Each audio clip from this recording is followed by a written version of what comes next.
All right, my name is Richard Wallace, founding executive director of Equity and Transformation, EAT. My name is Huda Katibi. I am an Iranian-American organizer and co-founder of Blueton Production. My name is Antonio Santos. I'm the director of the Gage Park Latinx Council. My name is Jay Rice. I am the communications coordinator and the social media coordinator here at Brave Space Alliance.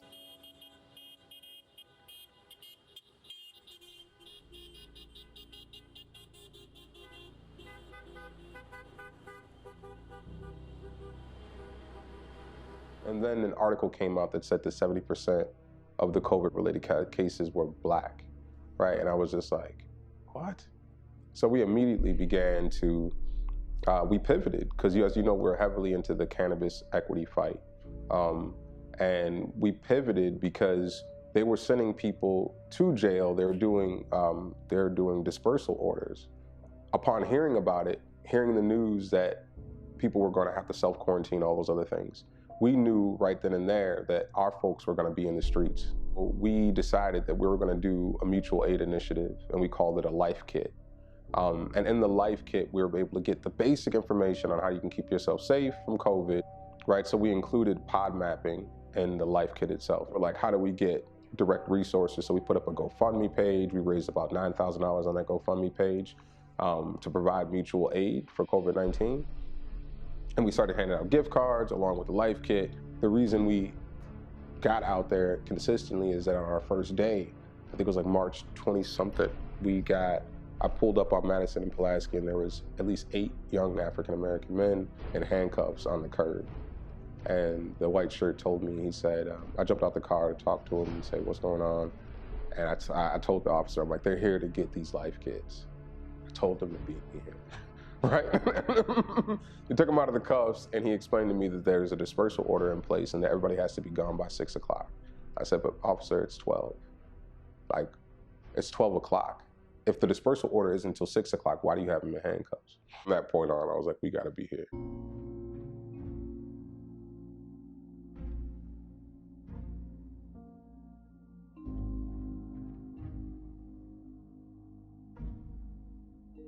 We posed a very difficult question of like, we have like a skill that is directly applicable to be able to like create safety for other people, but also like a lot of our members like need also immediate safety. And so I think for us, we had several conversations about what we needed to do, and I think all of us unanimously really easily decided that we want to be back in the studio and we want to be able to be supporting a clear gap within Chicago of distribution of where health resources were going and priority of care was going in the city, which is historic.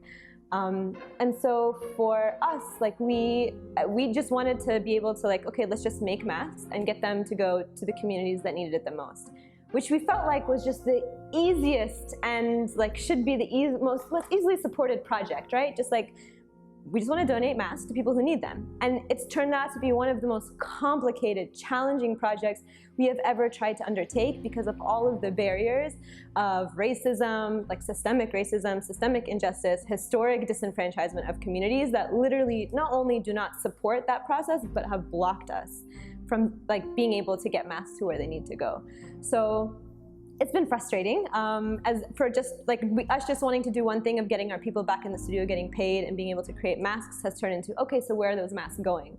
And so then we had to work, collaborate with Nahab and Dawi and the health labs to be able to determine and create a sort of guide about where masks are actually in need, given that the city was not doing that at all. We saw a big lack of city prioritizing communities of color, but just equitably distributing, i.e. just giving everybody the same amount, which is not equitable.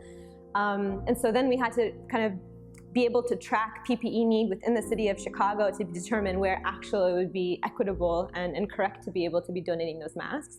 And then I think there's just like so many challenges that kind of come with just wanting to do one small thing, that when you're up against a system and a city that does not care for Black people, does not care for Latinx people, does not care for working class or undocumented communities, in ways that is actually preventing that work from happening rather than just like slowing it down. So like our experience has been just one challenge after another. And on top of that, like obviously we also live in Chicago and are coming from these communities. So our members have also faced loss of loved ones. We've had to take off days and just like call it quits because there's just been so much pain and trauma in one day that we just had to go in the lake and just like cry by the lake or like sit by the lake and just like talk about it or have a picnic, because we've also losing the lives of beloved ones. So it's challenging because we're trying to like support our communities while also living in those communities that are being like deeply impacted by the pandemic.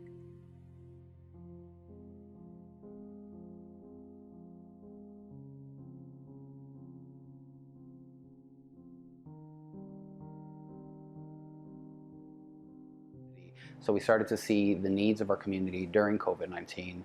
Gage Park is amongst one of the zip codes that was hardest hit in the city of Chicago. And so we looked at who lives in Gage Park, which is a large immigrant population, and what were they needing. We were really saddened by a lot of families reaching out saying that they didn't have access to stimulus relief checks that were coming through the government because of their immigration status. They also didn't have access to unemployment because of their immigration status, and they were worried about how they were going to feed their children, pay their rent, pay for medicine. So we started a mutual aid campaign where we raised $65,000 and we're able to help over 100 families with financial assistance. And we have also been organizing pop-up pantries in the community where we're distributing boxes of groceries and meals to families. Mutual aid is a form of political act and action. It kind of speaks against this ideal that we have as a society about being individualistic, pulling yourself up from the bootstraps, all of these narratives that we've heard as kind of the American dream that are false narratives because they don't everybody doesn't have equal access, and so pulling yourself up from bootstraps doesn't make sense when some people don't have boots to begin with. And understanding that mutual aid isn't charity per se. It's not a group of affluent people giving something to people for nothing. This was really an effort of community and coming from a place of giving because you care and because you want to and because you understand that the health of our community depends on everybody having access to basic human rights like housing and food security.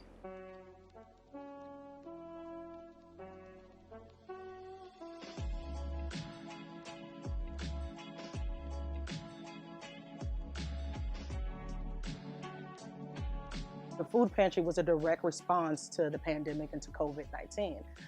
People weren't able to leave their houses. And of course, when we're talking about any sort of limitations on movements, there's going to be even more limitations on the LGBTQ community. So we stepped it up. We went and we raised money for the food pantry. We made different bags. We organized volunteers to drop off those bags. So not only were we delivering food to over 15,000 people or providing food, but we were delivering it straight to their house, and we're still doing it. So when the uprisings happened in Hyde Park, we were actually able to be a safe sanctuary for protesters. But also, we knew that we needed to provide jail support in the way of pre-made sandwiches, Gatorade, handheld snacks, rehydration capsules, things of that nature, to actual jail support. So that consisted of me every day, because there were protests and uprisings every day, going around to the different jails, physically going around, connecting with those people who were on the ground, and asking them what they needed. If they needed anything from blankets to Gatorade, we made sure that that was provided for them. And that was every single jail in the Chicagoland area where uprisings were happening. We're interested in tearing those systems completely down and building up something that is beneficial for all oppressed people. So yeah, I think that idea of when you redistribute those resources in that intentional way and provide mutual aid in a very intentional way, police abolition comes, defunding the police comes, because when we're talking about defunding the police, we're not just saying taking money away from the police, we're saying taking money away from the police and redistribute those funds into different Black-led, trans-led organizations, into different Black and LGBTQ communities. So they do go hand in hand. Abolition and defunding, we have to now figure out where those funds are going to be allocated.